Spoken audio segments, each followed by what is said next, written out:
that should do it. So we should be live again. Did my update, did my tweet. I have both the things pulled up, my document, and in case I need it, gather, which I've left on the Beamtown Bullies again to make it easier to see them. So we're going to, I'm just adjusting where on my screen the document is so I can scroll through it easier. Alright, so last we left off, we need to make 25 cuts, and we will have the exact right number of spells, and then we just add lands. I won't be on tomorrow, so if we don't get it done today, tomorrow's going to be a no-go. I have to go into work an hour early. Also, I have to help my mom with a thing, so it's a similar thing to what I had to do like 2 weeks ago, I think. So with how long it took last time, it's probably going to take that long, and then I have to go into work an hour early, so that is going to eat up literally all of the time I have tomorrow, where I would be doing this. So that's going to be a no-go. If we don't finish the deck today, which we might not, the last few cuts are always the most painful. Like, everything that is in here at this point is something that we put in here for a very specific reason and is doing one of the things that is very important to the deck, or is a card that just in general is good and helps any deck perform well.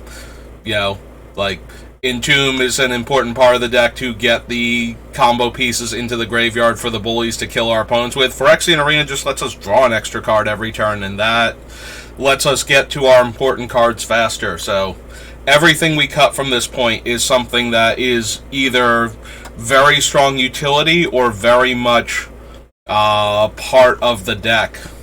Like, very key to the strategy that we're doing. So we just have to cut the ones that are the worst. And that's not going to be easy when we still have to make 25 cuts. I did go back and recount just to make sure, but I came up with 25 again, so I'm going to assume at this point that 25 is the exact correct number, and now we just have to figure out which of these spells we don't love. It might genuinely be like Corpse Connoisseur and Lamaya. They're more expensive than Unmarked Grave or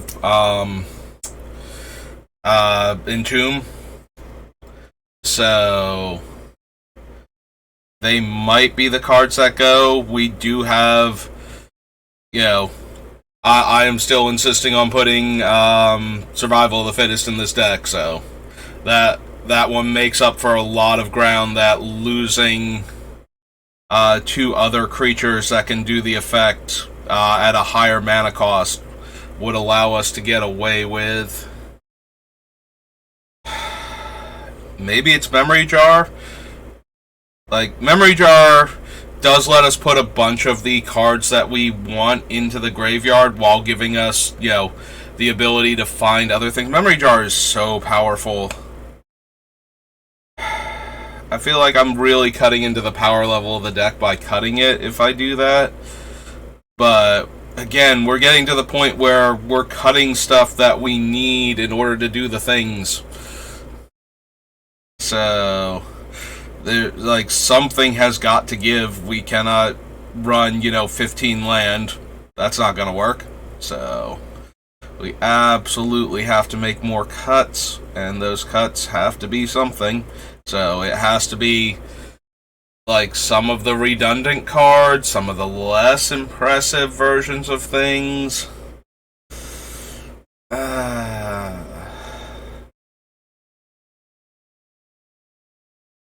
Yeah, sorry, Titanothrax.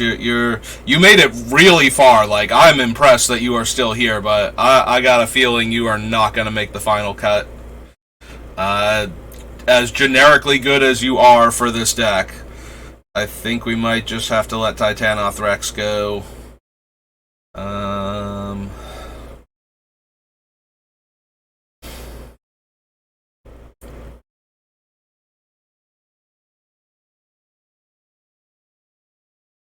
This is Judgment, Magus of the Wheel, Arcane Signet. I hate cutting Magus of the Wheel, but he is tapped to do his ability.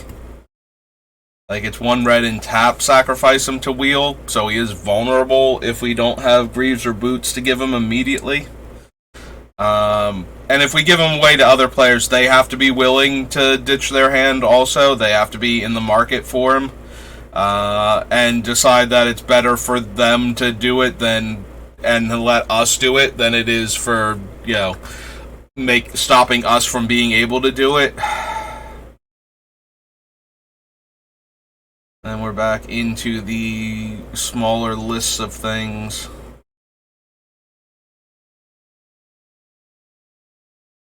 Goblin Bombardment almost definitely has to stay in the deck. We have 2 different ways to put an opponent to 1 right now. So unless we cut one or both of those, Goblin Bombardment has to stay in the deck just as a way to finish the job. So that one's going to stay, definitely.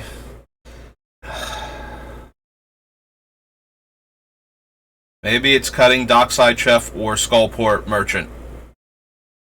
I was really seriously considering cutting one of them the other day. We have Bombardment, Greater Good, Attrition, Gerard, Viscera Seer. Like, Viscera Seer is free. Like, the biggest problem with Dockside Chef and Skullport Merchant is that 2 mana activation cost that we have to keep paying every time, which is not a lot, but it's still, you know, way more than 0, and sometimes we just don't have mana.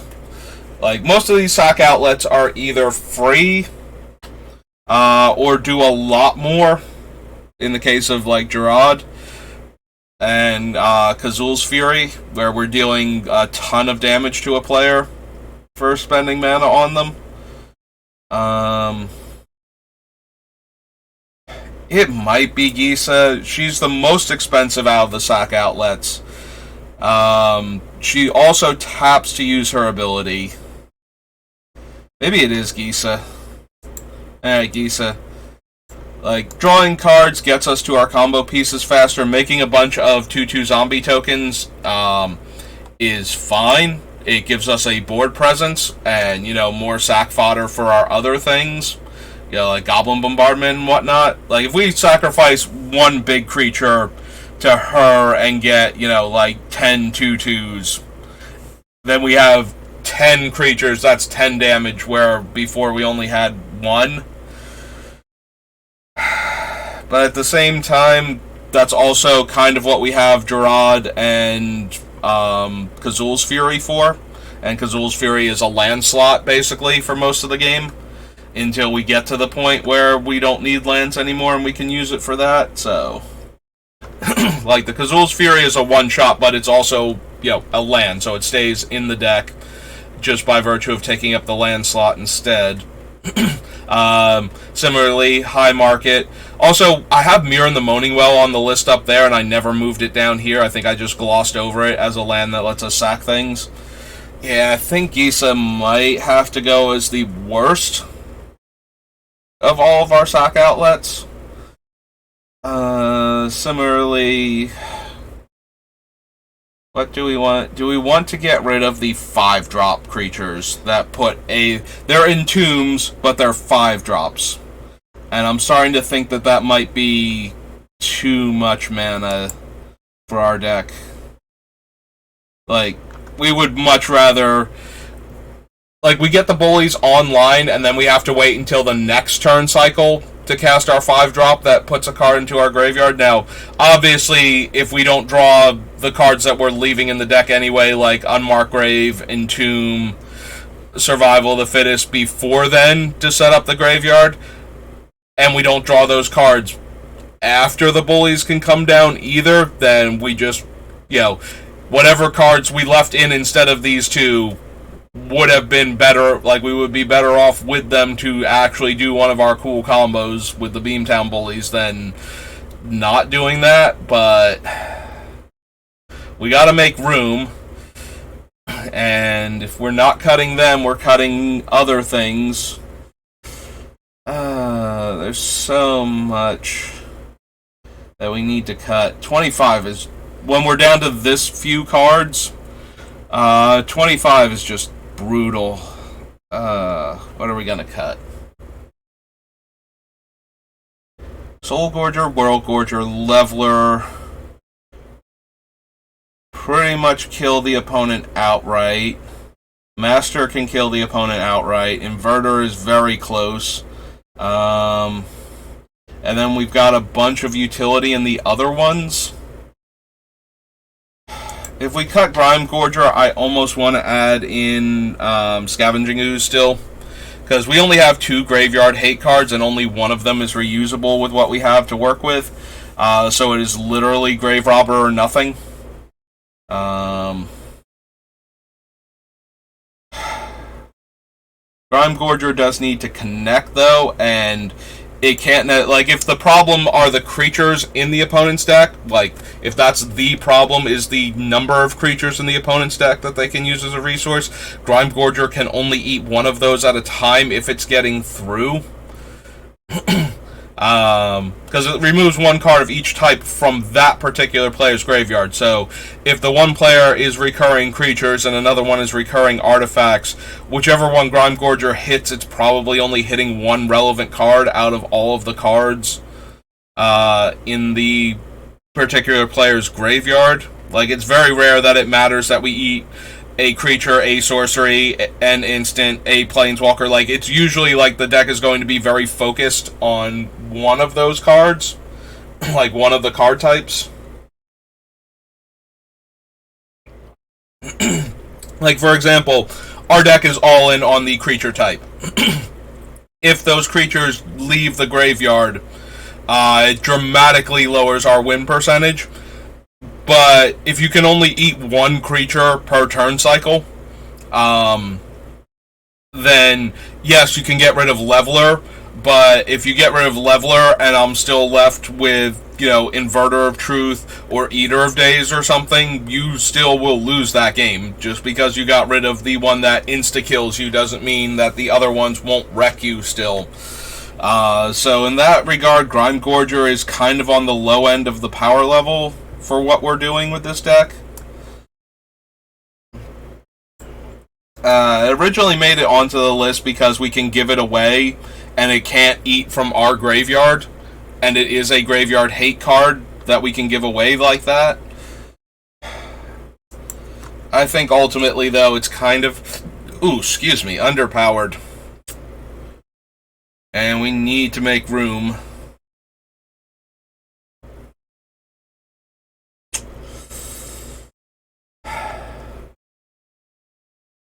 If we get rid of Corpse Connoisseur and Gravebreaker, we have 1, 2, 3, 4, 5 cards.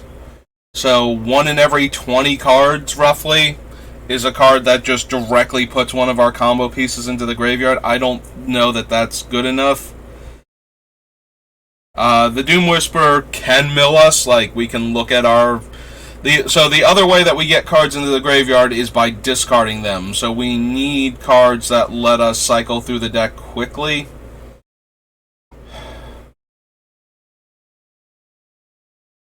Alright, I'm starting to feel like Fiendish Duo is more of a win more card. Like, we're already doing the thing, so it's going to double up the damage real quick. Sometimes that does just win on the spot instead of giving a player another turn, but... we need to make room, and I would rather have the things that are doing the thing than the thing that makes doing the thing even better. So we cut Grime Gorger, so we can go ahead and delete it from this section. And the other one was Ghoul-Caller Gisa, who's going to be just a little bit above that. There she is. Sorry, Gisa.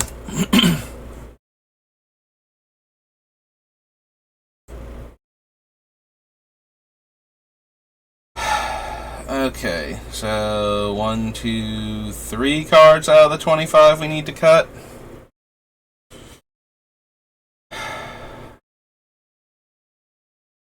Yeah, everything I cut from this point forward is just going to make me sad. But that is the nature of Commander decks. You get all of these really cool cards that perfectly fit with what your deck is trying to do. And then you have to sit down and start, whittling it down to 60 spells and 40 lands, roughly. And I think I might have to do another removal sweep. Just go through everything that's removal and see if we're at all redundant or overloaded on removal.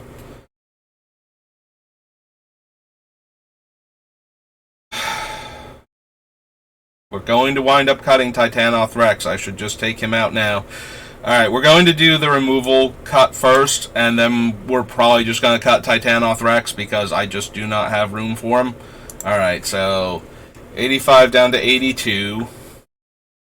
And we're going to clear all, and then we're going to start grabbing the removal and figuring out exactly what we have.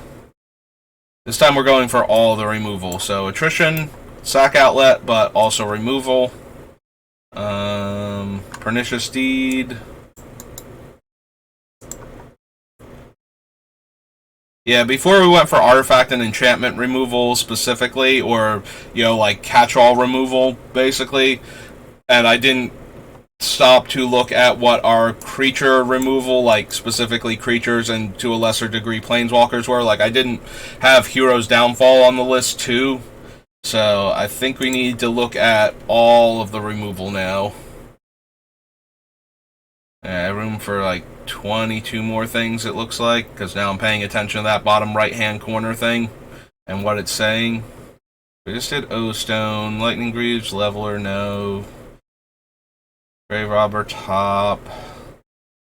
Signet, Mage Right Stone, nope. Saurion, nope. Damnation, yes. Copy Damnation.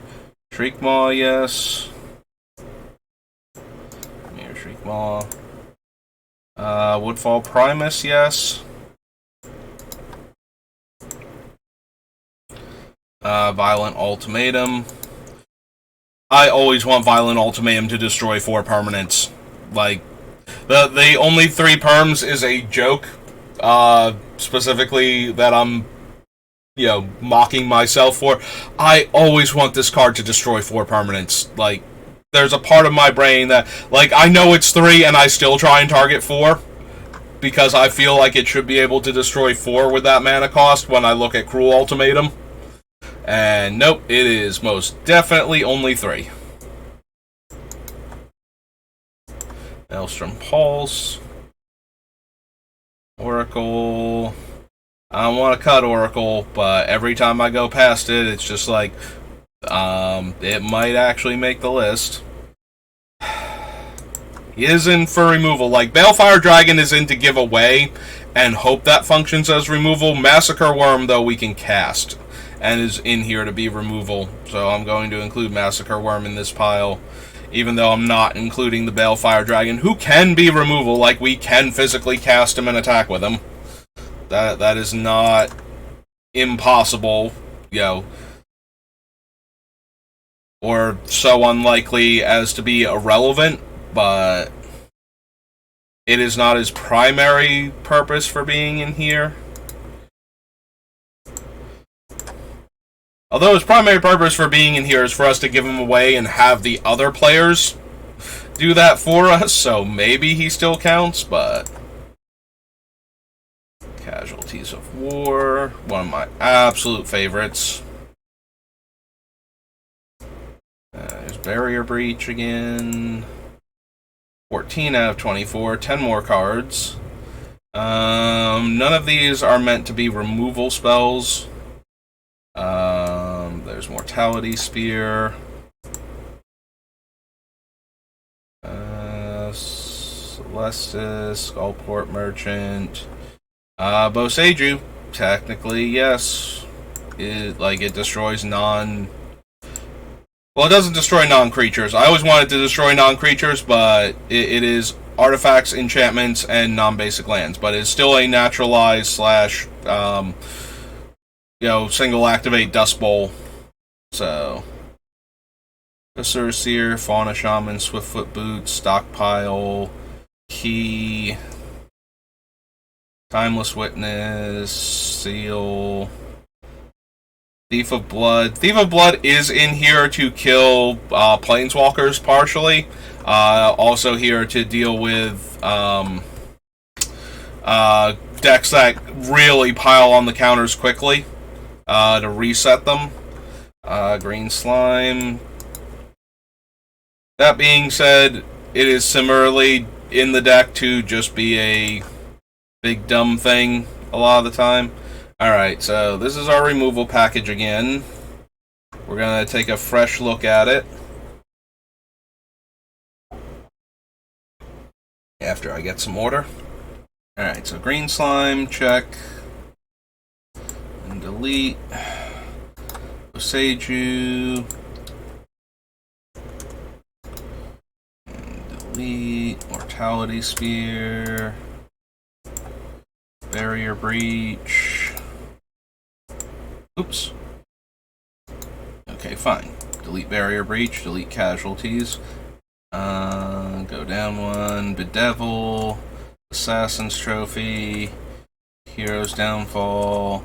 Massacre Worm. Maelstrom Pulse. Violent Ultimatum. Woodfall Primus. Shriekmaw.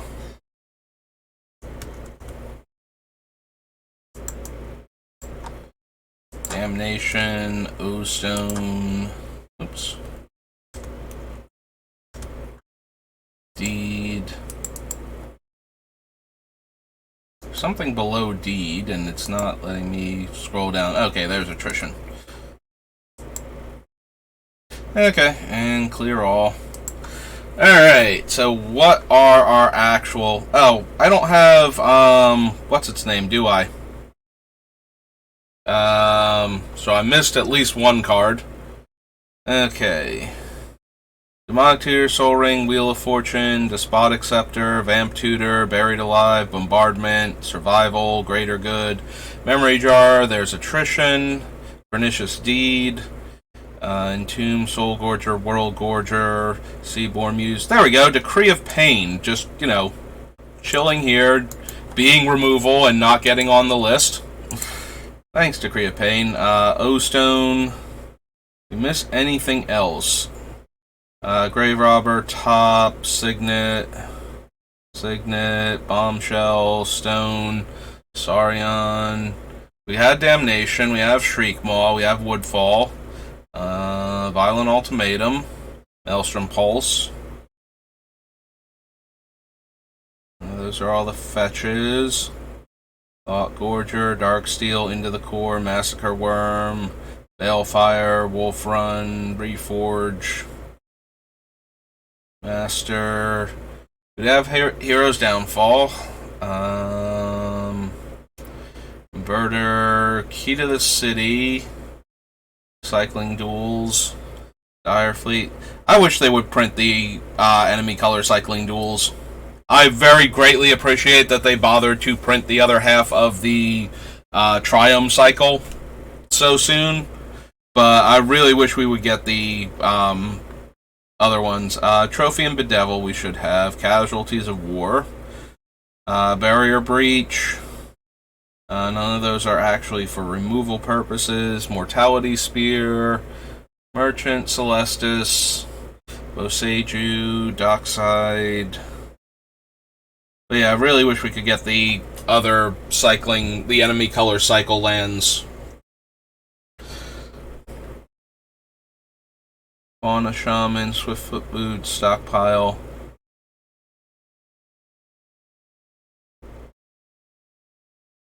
Preferably without, you know, putting them in, whatchamacallit, in the, like, fancy sets, you know. I greatly appreciate that we got the enemy color cycle for, Horizon Canopy. But I want things like that in, you know, more accessible sets, preferably, like standard legal sets.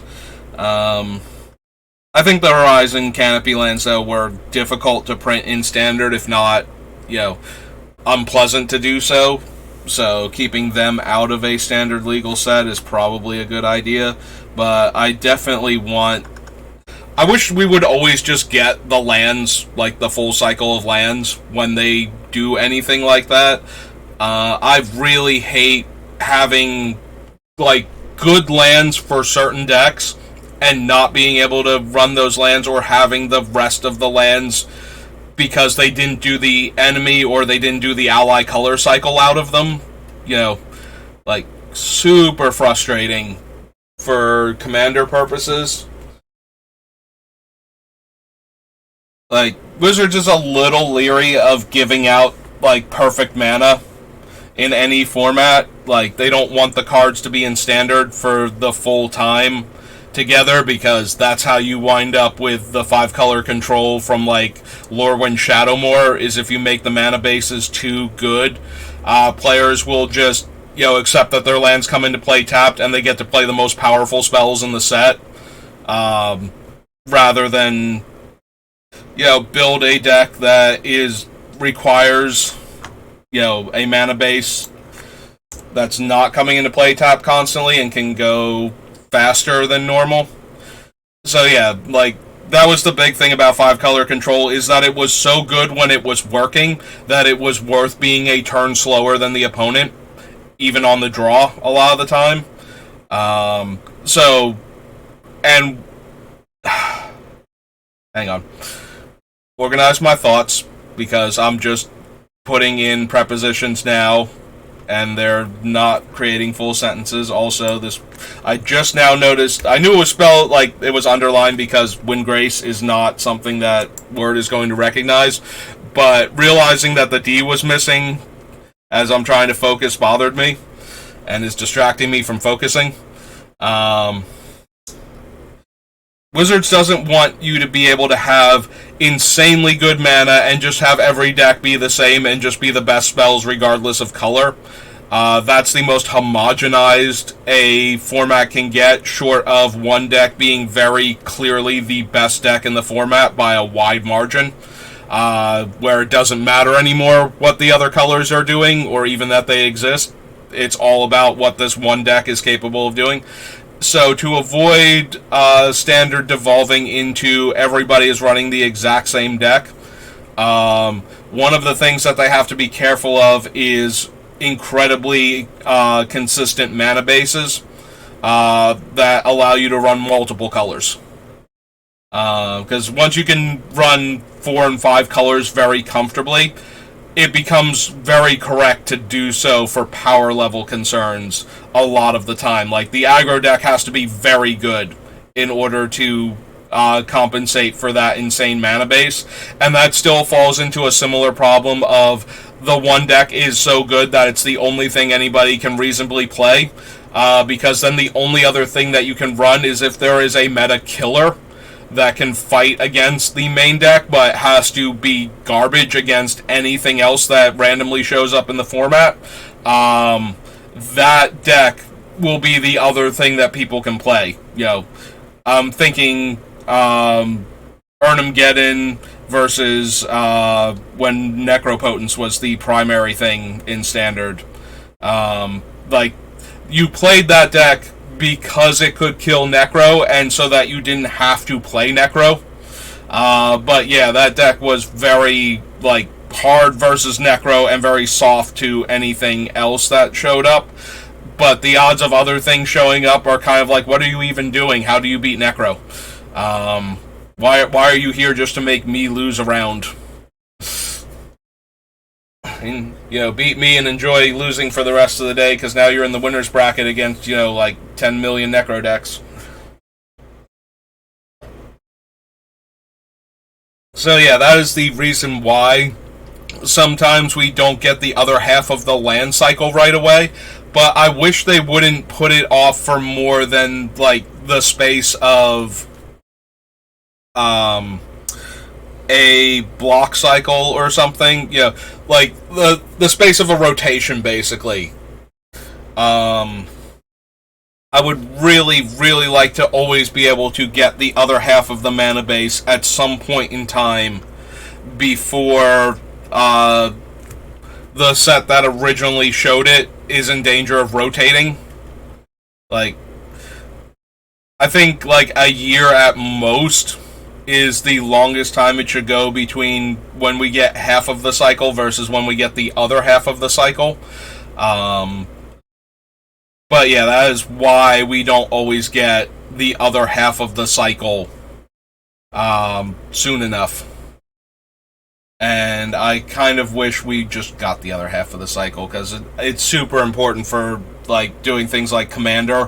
When they release a really good land for, you know, certain color combinations, and then you don't have that land for the other color combinations, you know, whatever it is, enemy versus ally, shard versus wedge,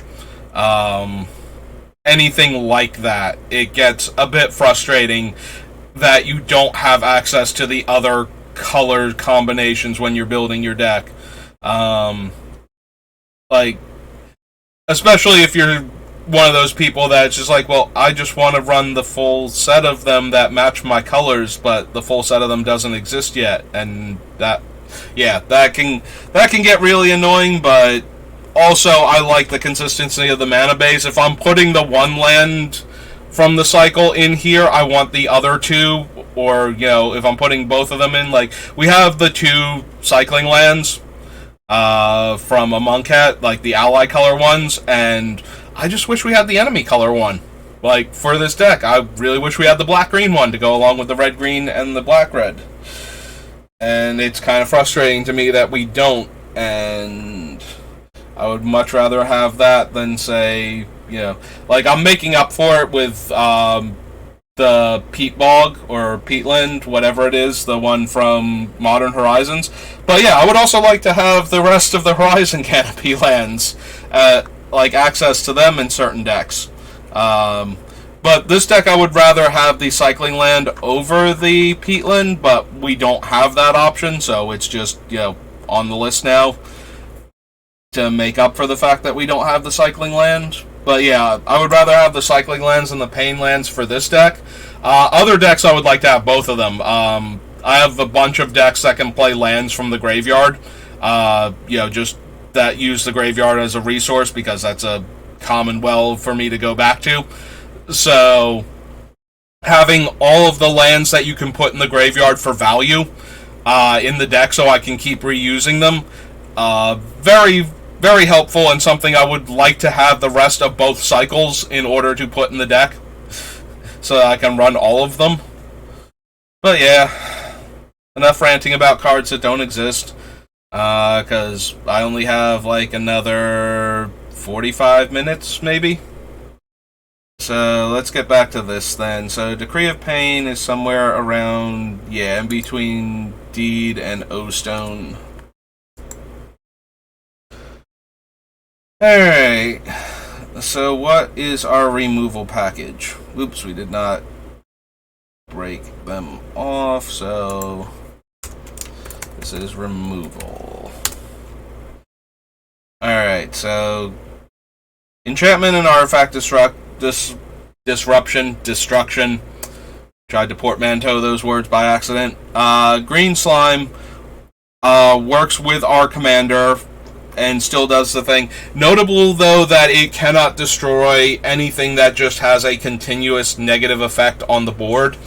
So it can only be used against things that have triggered and activated abilities. Like, if there's just a static effect, like some jerk plays Winter Orb, we cannot destroy Winter Orb with Green Slime. We can't destroy...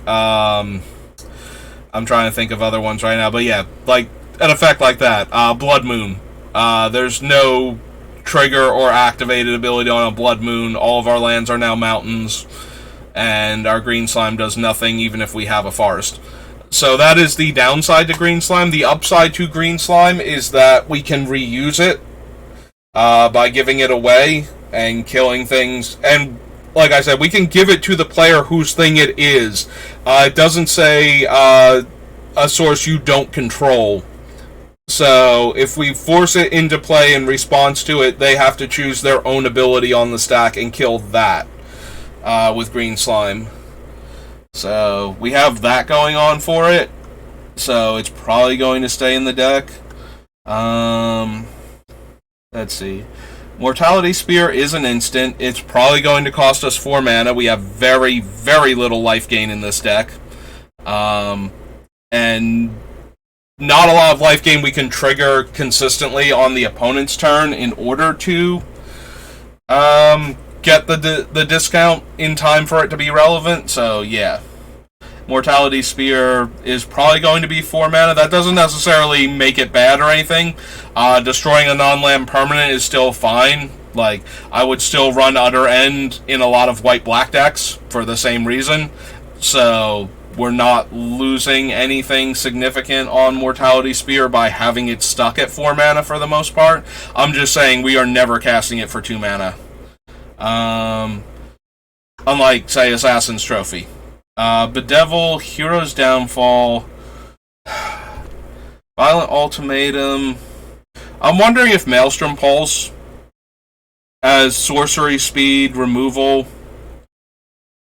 It hits tokens. Like, that is its big upside, is that if your opponent is a token deck and they've made like 30 of the same token, you can destroy all of them with Maelstrom Pulse. If they've managed to cobble together enough ways that the creatures are larger on top of that and haven't just attacked for the win. Yeah. So, I'm starting to talk myself out of Maelstrom Pulse, and I think that's going to happen just because the other black-green destroy target thing spells are better, and the other sorceries are better. So this one is kind of stuck in the middle where it's a sorcery and not the best one as far as destruction goes. Into the Core is not on this list, is it? Into the Core, what are you doing? Where's Mirrodin at? Shadowmoor. Oh, no, Shadow's over. Innistrad. Okay. Keep going. Return to Ravnica. Dark Ascension. Into the Core, what are you doing? Like, get down here. I need you. I need you for comparison purposes.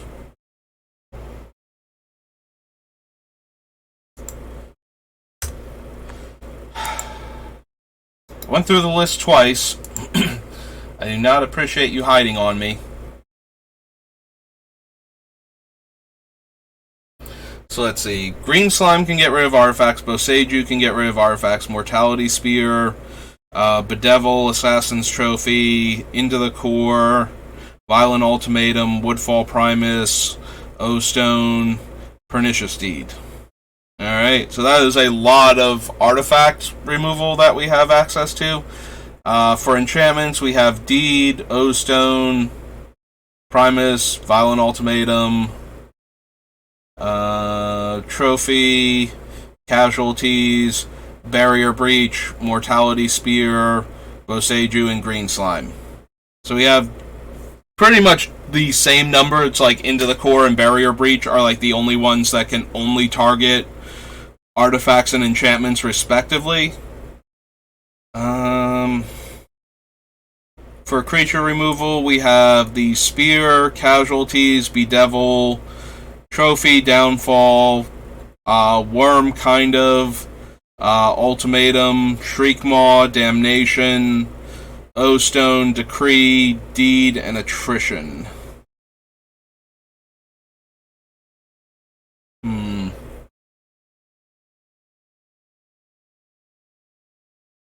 Let's see.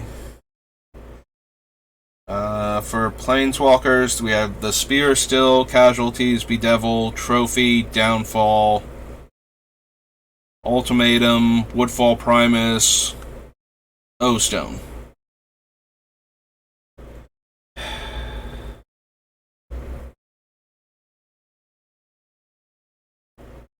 It might be Bedevil. We might be able to cut Bedevil. Bedevil is one of the most color-intensive removal spells that we have. Like, it's black, black, red, specifically. Mortality Sphere is only black and green. Hero's Downfall is double black. Into the Core is double red. Violent Ultimatum is the most color-intensive. And it's triple red, right? It's triple red, black, green. Maybe it's Violent Ultimatum, but Violent Ultimatum does so much work. Like, I think that's worth it for the triple red. Triple red is going to be the hardest thing for us to do, but it's not unreasonable by turn 7. Like, we're more likely to have access to triple black or triple green at that point.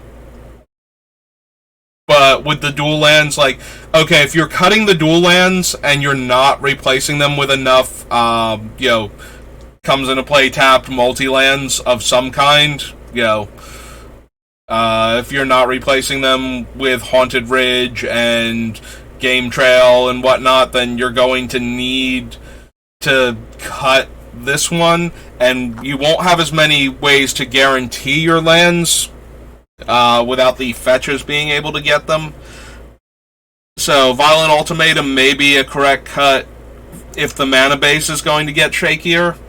But I think with our mana base, yes, there are going to be times when we are on 7 mana and don't have triple red. But I don't necessarily think that's the worst. Like, I think Violent Ultimatum is powerful enough. So I'm thinking it's going to be Bedevil. I think we have just enough other removal, and we have to make cuts anyway. I think it's going to be Bedevil and Maelstrom Pulse, and just take advantage of Green-Black's ability to kill most permanents with most of its removal spell package that we have.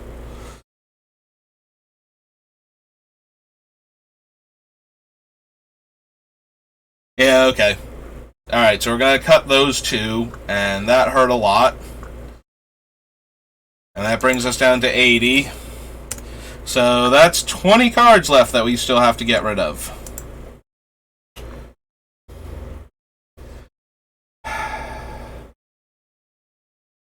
Okay, we're at that point. I'm going to see some cards that almost get cut each time. And some of them are going to get cut now. I think Memory Jar... Actually, Memory Jar or... I think Magus is going to get cut first. I think I'm going to keep Memory Jar. If Memory Jar is out of your price range, Magus is probably good enough here. Wheel of Misfortune, we've had this discussion before. I don't particularly like the card because I don't like it having a fail state that we have to worry about, but it's certainly price-wise a acceptable substitute for one of these wheel effects. So since I'm planning on keeping Memory Jar right now, and I'm definitely keeping Wheel of Fortune, you might want to consider both of those, or possibly Illuminate History as your additional wheel-like effects to discard the cards that you want into the graveyard to get fresh cards, because I need to make some cuts, and I think I'm going, like, the wheel, or not the wheel, the Magus of the Wheel and the Memory Jar are probably the weaker ones. Reforge the Soul, Wheel of Fortune, and even the Ruin Grinder, because of the way the deck works, I think are better than those.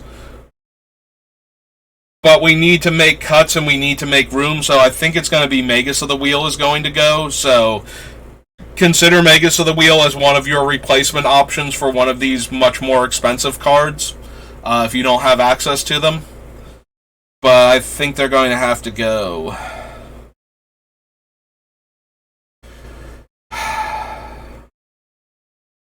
I really don't want to cut Oracle of Moldiah, so I'm very seriously considering cutting Seedborn Muse.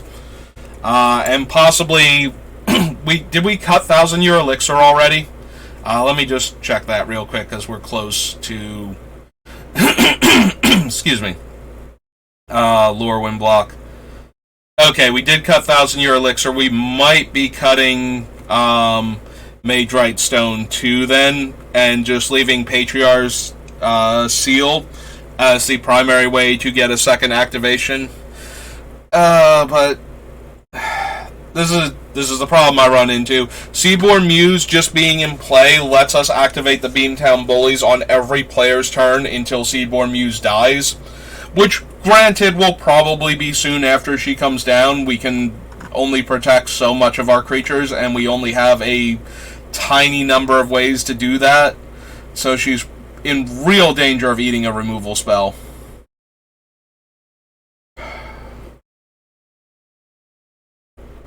I do want ways to activate the bullies multiple times in a turn cycle, but we're getting to that point where stuff just has to go, and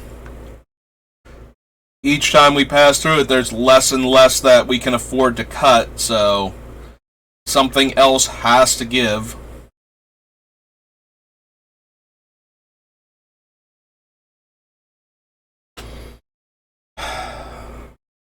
There are so many things that, like, with our deck, where we deal a whole lot of damage at once, and Wound Reflection can just finish them.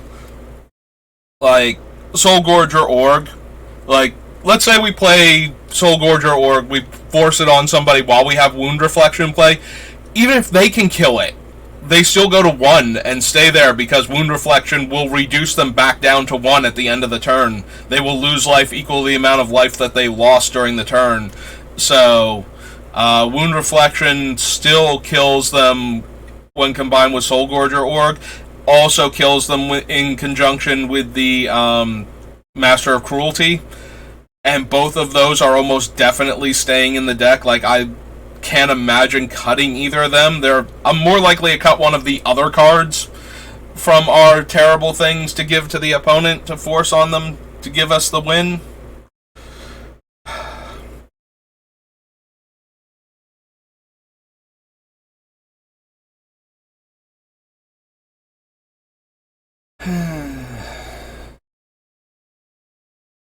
Maybe it is Balefire Dragon. 6 damage is an awful lot, though. That kills a lot of creatures. It is still contingent, though, on the other player agreeing. Like, a lot of the things we can give away, the other player doesn't get a whole lot of choice in the matter on what, like, from what we have left. Like, Master of Cruelties might be the one they have the most control over, because they are being forced to kill a different player and choose who that player is. We gotta make cuts. Oh, oops. Right, I didn't take Bedevil or Maelstrom Pulse. So, we're on War of the Spark right now. Let's go find Maelstrom Pulse real quick and take it off the list.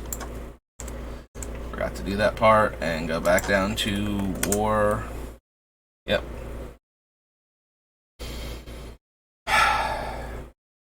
Yeah, sorry, Titanothrax. You are really solid, and you do everything this deck wants you to do. But this company is going in a different direction, and we're sorry, but your skill set is no longer needed. Now it's going to have to go home to the not quite Titanoth younglings and explain to them that, you know, Titanothrax got laid off from another deck in Commander, and it's not sure how it's going to feed them all. It might even have to cycle 1 or 2 of them, and that's going to be a terrible tragedy. This is depressing. I don't like this hypothetical. Let's get Titanothrax off the side thing so I can stop thinking about how sad it is right now. Goodbye, Titanothrax.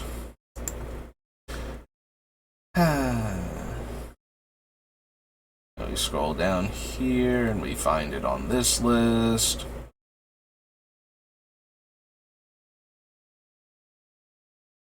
Oh, Lord of Extinction, Balefire.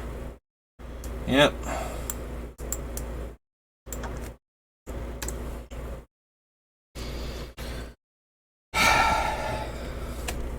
Maybe Balefire and Lord of Extinction need to go too.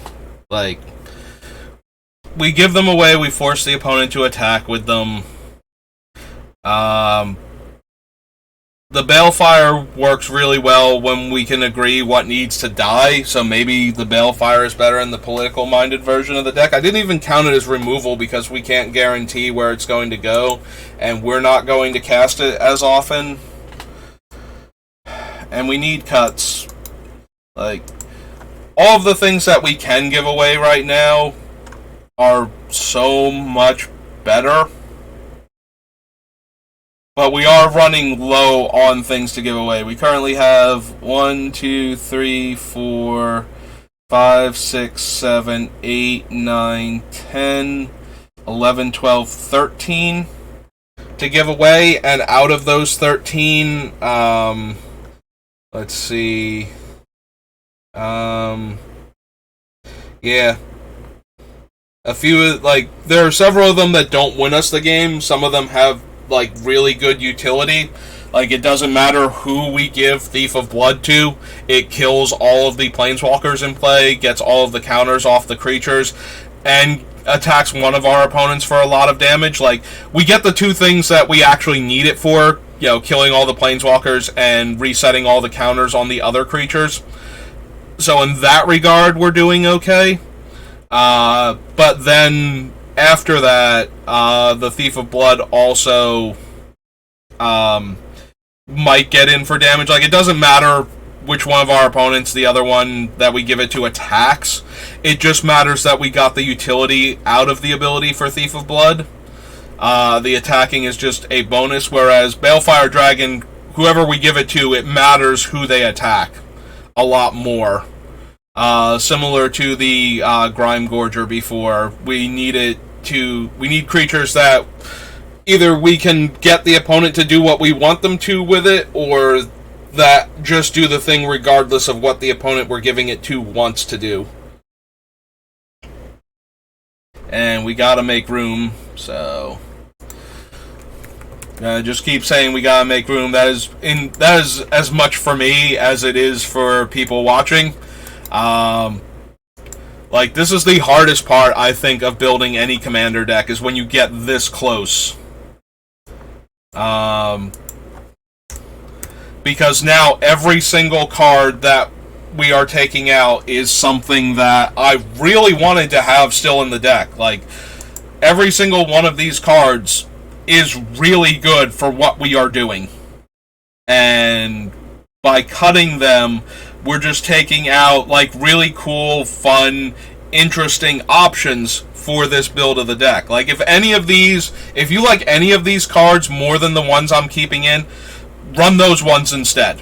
I am trying to build what I think is the best version of the deck, but Commander is ultimately, one of the things about it is that it's very much allows players to do what they want in the format. Yes, you will run into people that have absolutely disgusting broken decks because we're Magic players and we all like winning to a degree. So you're always going to run into somebody who is so all in on winning that the deck is not fun to play against for the other players. And sometimes not even that much fun for them, but it gets the job done, so they have it as one of their options for when they just need to win a game of Magic against 5 other people. But a lot of Commander is very much just sitting down with your friends and playing cards that you like. So if I am cutting any card that you like, if you are watching this, you've been in the background or something, you loved the idea that I had with one of these cards that isn't making the cut now because it's not the best option from my perspective, don't feel like you have to cut that. I am not, just because I'm the one with the microphone sitting on the internet talking to everybody else, doesn't mean that it's wrong to play the cards that you like from this list. If you got inspired to build your own Beamtown Bullies deck from this, but you really liked the interactions with some of the cards that I'm cutting, leave those cards in and cut some of the other ones. You don't have to run the ones that I think are the best. This is, at the end, going to be what I would build for Beamtown Bullies. But just like you don't have to run the $1 million mana base that this deck is going to have, you also don't have to run the cards that you don't like when you liked some of the other cards better. Just put those cards in instead. But yeah, for me, this is going to be absolutely brutal because I still have to cut 15 or 18 cards, whatever it was, off of this list, and I want all of these cards in the deck. But we need room for lands. You know, I said 15 lands before, like we were only going to run 15 lands. Actually, no, we were at 85, so yeah, we were only going to run 15 lands. Like, you know, I want 40 lands in the deck, so we have to get it down to 60 cards. So that's what we're going to do, and it's going to be difficult for me, but yeah, if you really loved, like if you thought the idea of giving the opponents like all of the Jackal Pup-like effects was the like coolest thing you could be doing with Beamtown Bullies, like you were just excited for the anarchy of, here are these creatures that you didn't want to ever have in play or get into combat. Take them and I insist you get into combat. That's perfectly valid. You can put those back in and take out some of the, oh, I just win the game because I'm playing Beamtown Bullies and I have the cool combo pieces. You know, maybe that archetype is not where you want to be at. We might be able to build something, like we still have the political version of the deck. Some of these cards will get run and some of the meaner cards will go away. So maybe that build will appeal more to you, but at the end of the day, when we're done with both builds of this deck, if I cut a card that you were thrilled at the idea of running in Beamtown Bullies, and you like it more than some of the stuff I left in, cut one of the things I left in and put that card in and have fun with it. Like, you know, that is the whole point of Commander, at the end of the day, is to have fun playing Magic. Yes, people eventually started getting more and more fine-tuned and competitive because that's, to some Magic players, that is the pure fun of Magic, is refining a deck until it is perfect and it has the highest win rate. And that can be a lot of fun for those players. So I can't say that you're losing out on Commander if you want to build the most competitive version of a deck. And play against other decks that are that finely tuned. But I think Commander, at its core, is one of the most casual, fun versions of Magic that allows almost every card ever printed to be played. And so it's the combination of the card pool of Vintage with the flexibility of being able to run almost whatever and not have to care that much about what everybody else is doing, that I find very entertaining and fun about Commander. Like, I can build whatever I want, and I have the card pool to do it, so the fact that I am trying to build, like, fun versions of the decks, too, should tell you something. Like, just because I can build the most absolutely cutthroat version of the deck and probably beat everybody that I play against it with, doesn't mean I want to do that. Like, I want the option to do that. We certainly have cards that will just one-shot a player directly out of the game with this deck, and I intend to run them in both versions of the deck because I like to win Magic. But I am perfectly okay with giving away fun cards and watching other players try and interact with them. Also, like, that is entertaining to me. Like, giving them bad creatures that are not insta-kills was definitely a thought process when building this deck. So, a lot of the cards that we are cutting might make it into the political version of the deck just because I want that deck to be more fun, less all in on the combo. But I also wanted to explore what the deck looks like when it's all in on the combo, and it's all in on Beamtown Bullies. Whenever I build a Commander deck around a Commander, as opposed to around a concept that the Commander works well with, I want it to maximize what the Commander themselves are doing. At the end of the day, I am very focused on the Commander's ability at that point. I didn't build the deck so that I could build, Graveyard Reanimator. I built the deck so that I could do Beamtown Bullies, specifically. I want to do what they do best. And one of the first things I thought of was all of the awful creatures that you can give to your opponent, which, parallel design, if you start everybody on one specific spot and say go from here, you're going to see a lot more of the same concepts coming up again and again. So, without any outside input, yes, when I see Beamtown Bullies, my first thoughts are Leveler and Eater of Days, and soon after that, Ebon Blade Reaper. And I guarantee you that, out of the tens of thousands of Magic players, several thousand of them that saw Beamtown Bullies had the same basic idea, possibly even down to the exact same cards that I immediately thought of, in the exact same order, too. Like, when you see a card like this, it screams certain cards at you can probably go into its deck, and it is always exciting to me to have a commander that runs cards that no other deck really wants. When I can pull out cards that you forgot existed and jam them into the deck, that is one of my favorite things about Commander, and one of my favorite things about having the collection that I do, is I find a card that nobody has ever heard of that I'm playing against, and now they have to read this card and figure out what it does. I had a terrible, from a perspective of playing with and against, talking about combo decks. One time, just as a thought experiment gone awry, I built a Mardu deck that was entirely infinite combos, and that was the whole purpose of the deck. And it ran Oros just because he was the right colors, and there was no good commander at the time for it.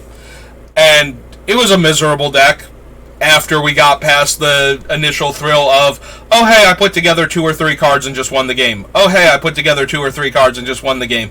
Hey, I did it 5 times now. Cool, I never want to play this deck again. This deck is miserable to play with and against. One of the cards in there, though, that I genuinely love the deck for is Mangara's Equity. And if you don't know what that card does, you are in the same boat as everybody I ever played that deck with or mentioned how this deck functioned to them. So Mangara's Equity, here, we can actually pull it up and we can read it together. So Mangara's, here, we'll just do Mangara. Blessing Equity, there it is. As it enters the battlefield, choose black or red. At the beginning of your upkeep, sacrifice it unless you pay white and 1. Whenever a creature of the chosen color deals damage to you or a white creature you control, Mangara's Equity deals that much damage to that creature. So, I always named red with this, because it was one of the infinite combos in the deck. And that really confused players that were playing against me that were playing black and not red. Because they did not know what this thing was about to do. So what it does do is, Boros Reckoner. Whenever it's dealt damage, it deals that much damage to another target. Boros Reckoner is red-white. So if you make Boros Reckoner indestructible with Darksteel Plate or something along those lines, and then you deal any damage to it any way you can, what will happen is the Boros Reckoner will trigger, and it will have, let's say you dealt it 1 damage. So Boros Reckoner triggers.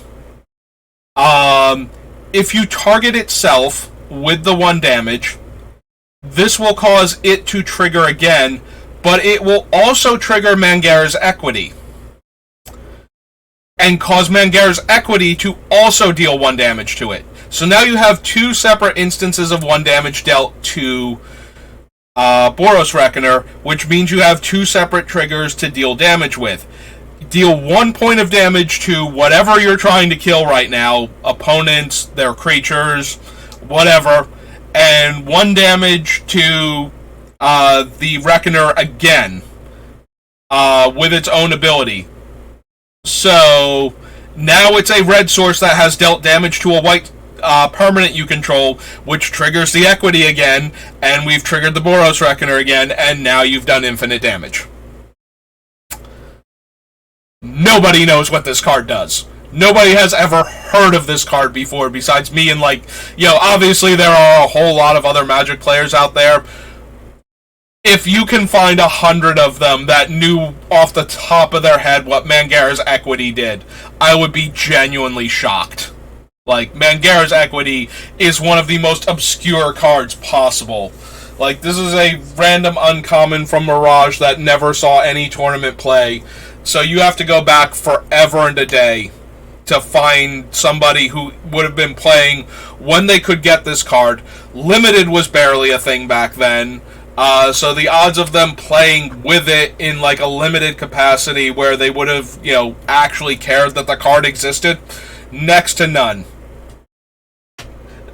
But for what that deck was trying to do, Mangara's Equity was the perfect card. So, and I love that. I love when I find a card that nobody even knows what it does. Or could even tell you that it was a card. Like, I could just say there's a card called Mangara's Equity, and most people's responses to that would be, I mean, I don't know why you would be lying to me, but I've never heard of it. Kind of reaction. Yeah, okay, sure. That is a real card. I could not tell you what it does, what set it's from. Maybe if they remember Mangara, specifically the character, they might be able to vaguely piece together that it's a Mirage block card. But yeah, Mangara's Equity. So, one of the things I genuinely love doing with Magic is finding those cards that nobody else knows what they do, and putting them in commander decks that they work perfectly in. Like, I love that. So, we were going to cut Magus of the Wheel, so I am scrolling down to find him because it is a 1:15, and by 1:30 I need to be, putting this back to bed and getting ready for work. I knew these last few cuts were going to be brutal. And I am super, super sad that we need to make them. But we do need to make them. And no amount of me crying about it is going to make it so we don't have to. Did we cut Magus of the Wheel already? Did I already do this? Why do I not? Oh, nope, there he is. Found him. Found him, everybody. He's right here the whole time. Alright, cut Magus. Let's double check for Magus, make sure I don't have him. No, not Magi, Magus. Okay, so that was the only copy of Magus of the Wheel on the list. We're going to scroll back up.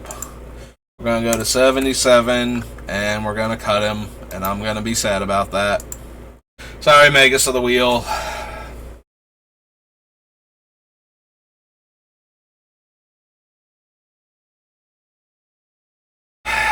Okay, what else can we cut from this deck?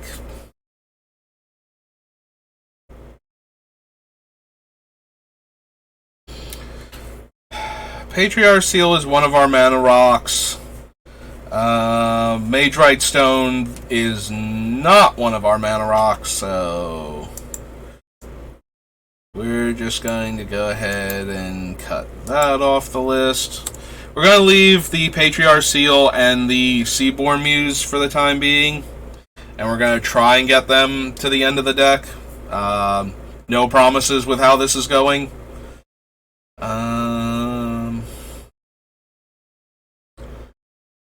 Lord of Extinction is just a big dumb creature. So we're going to go ahead and cut him off the list too. Be going, Lord of Extinction.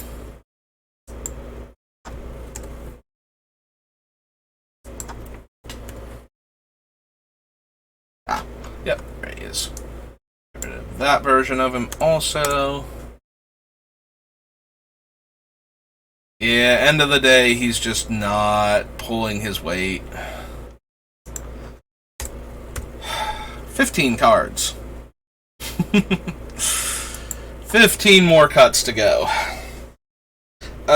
We are so close to just being done with the deck and having it built.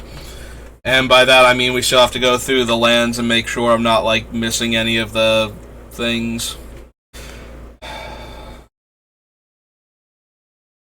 I like the Spot Acceptor because we don't need to grab back our stuff, we can just smite it. And that is certainly an ability that I want to have.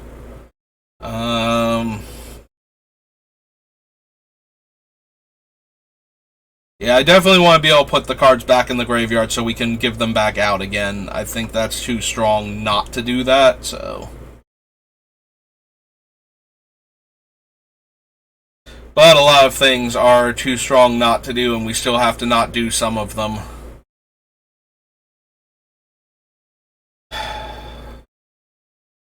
Do I go down to one card that specifically tutors up our thing, and we rely on like Vamp Tutor and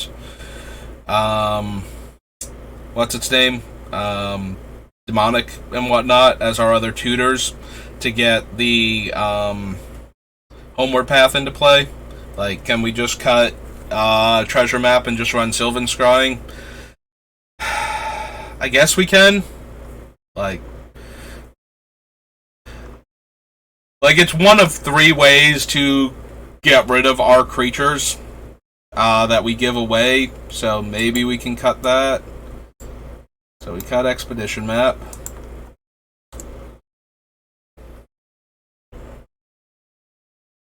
Yeah, maybe I do cut one more of the sack outlets, just so that we get...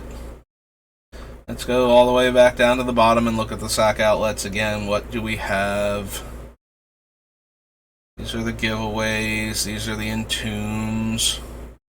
There we go. So it's Goblin Bombardment, Greater Good, Attrition, Jared, Azul's Fury, Skullport Merchant, Dockside Chef, Viscera Seer. Yeah, I think we're going to cut either Skullport Merchant or Dockside Chef. I think I'm going to give it up to the Dockside Chef for being cheaper to cast versus the Skullport. It's really close, like 1 mana versus 3 mana, and get a treasure that we can then sacrifice to draw a card. But I think we need to make room. Well, I know we need to make room. Like, that's been the focal point of a lot of this. But we need to make room, and I think we can cut one more sack outlet from the deck.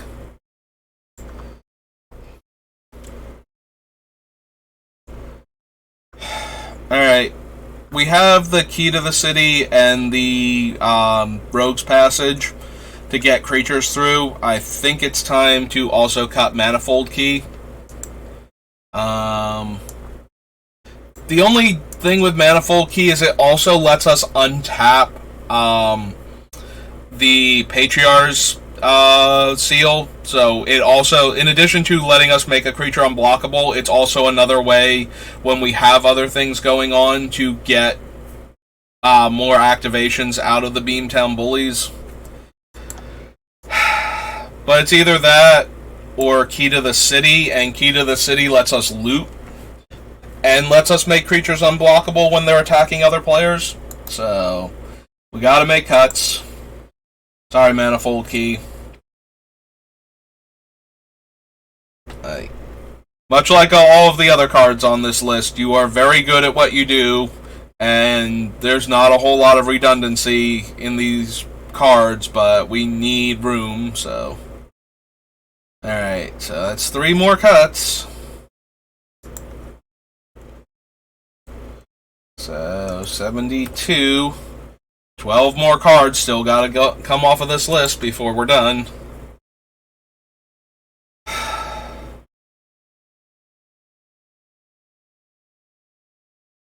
Maybe it's Reforge the Soul. Maybe Wheel of Fortune, Jar, and Ruin Grinder are enough.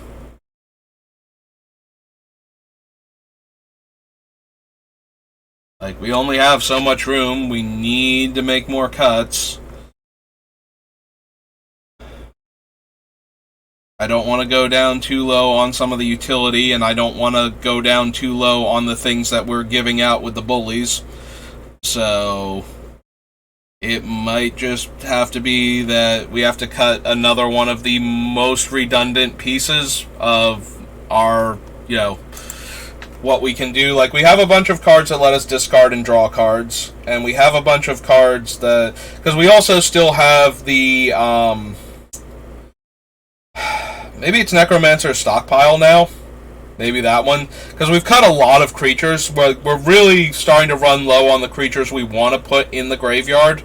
Like, we're down to, like, 8 of them that we desperately want in the graveyard. Maybe it is Necromancer Stockpile. Maybe it's both of them, actually. Key to the City lets us make the creatures unblockable and is a way for us to loot.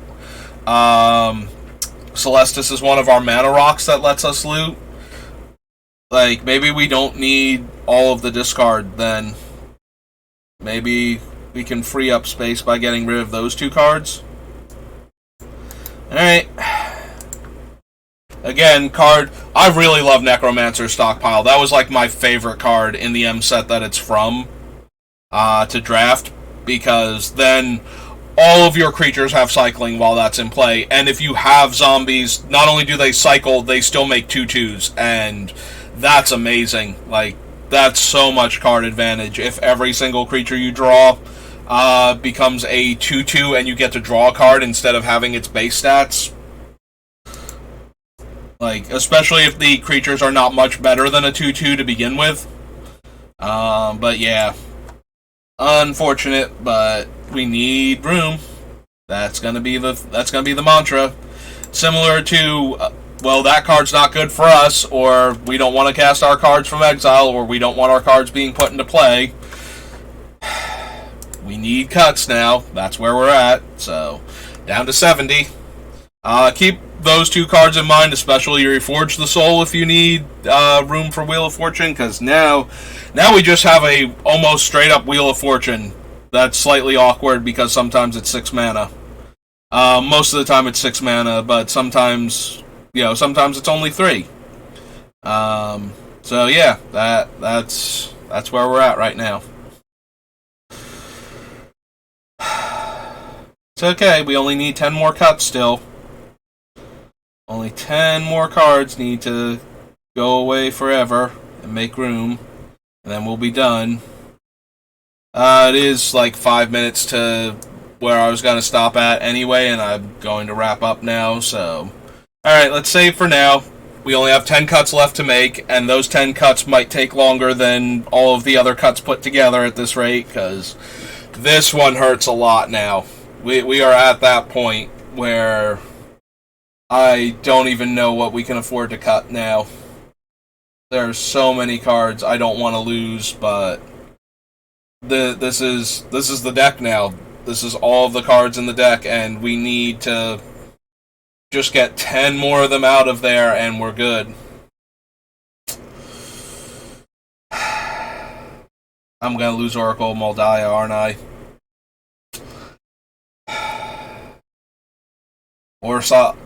God, Oracle Moldiah or Sad Robot.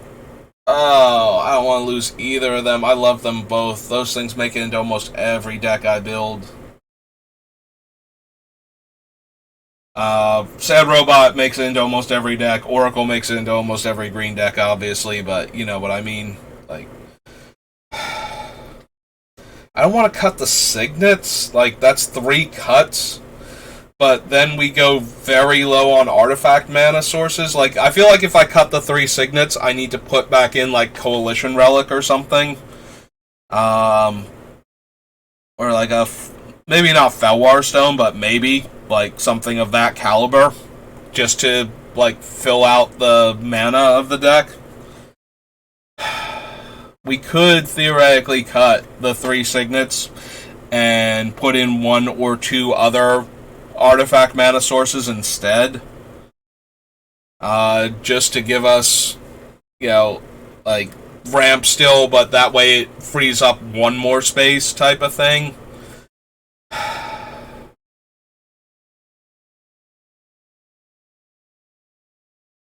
Alright, I'll consider that. Like I said, it's almost 1:30. We got through a bunch of the cards. We needed to make 15 cut, or what was it, 25 cuts. Were we on 85 to start with today? So we made 15 of the 25 cuts, and now we need 10 more. I think that's where we were at. That sounds correct anyway. So, yeah. No stream tomorrow, almost definitely, unless, like, everything goes perfect, and I manage to squeeze in, like, an hour somehow, from, like, noon to 1. And then use, like, the last half an hour to get ready. That sounds terrible, though. So, almost definitely no baby stream tomorrow. So, earliest I'll be back is Wednesday if I have time.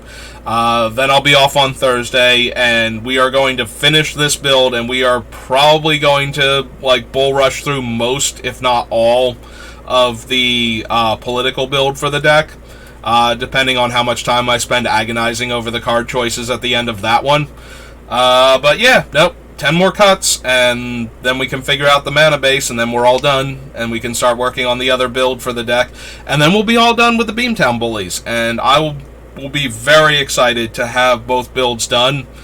Like I said, it's not that I haven't been having fun building the decks, but at some point in time they actually have to be built, and once that happens, the sense of accomplishment from actually finishing the first builds for the first deck that I did for this thing is going to feel great. So I just really want to get to that point, but at the same time I want the decks to be, you know, what I consider the best they can be. So we're going to have to, you know, make those 10 cuts, and those 10 cuts are going to hurt a lot because every card left in this deck really wants to be there. We've already cut some things that I really wanted to keep in, and yep. So that's going to be all that I've got for today. I hope you've been enjoying this. If you want to find the VODs, if you're watching this live, it's on YouTube. If you're watching on YouTube and you want to see me work on it live, you can follow me on Twitch or follow me on Twitter, because I do update when I'm about to go live on Twitch.